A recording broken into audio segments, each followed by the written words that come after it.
From the CN Tower to the Rogers Centre, there are a number of popular tourist destinations here in Toronto, but over the past few years there's been a big focus on getting more people here at Casa Loma.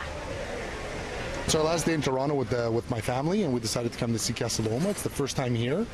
We found it magnificent, beautiful. We're actually thinking about renting the grounds to renew our vows eventually. I've lived in the city for 25 plus years and never seen Toronto's top attraction, so we came down to Casa Loma today to visit the historic sites. We've made a very concerted effort to reach out to our Toronto local residents who partake in several of our amazing dynamic programming events, such as Soul in the City on Monday nights with Sean Jones, which is amazing. We fill the place with 1,000 people having dinner and dancing. Tuesday nights, a symphony in the gardens, which is incredible. And starting a week this Wednesday, on July 25th, we're launching Just for Laughs in the Pavilion in the gardens, which is beautiful.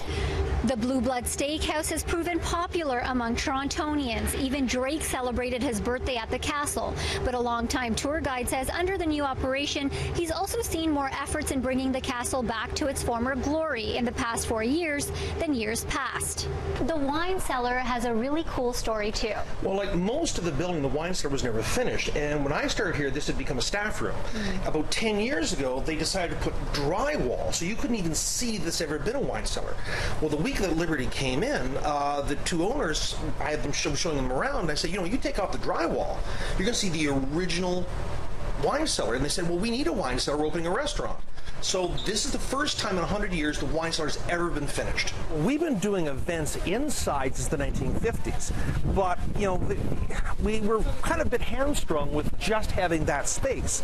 So we put up this Pavilion Lab about 4 summers ago, and we not only have evening events like weddings in there, but you can see all the tables out. We have the Toronto Symphony Orchestra in here tonight. This area here is an area local residents say has a drawback. Parking is very tough in the neighborhood between 5 and 8:30, let's say.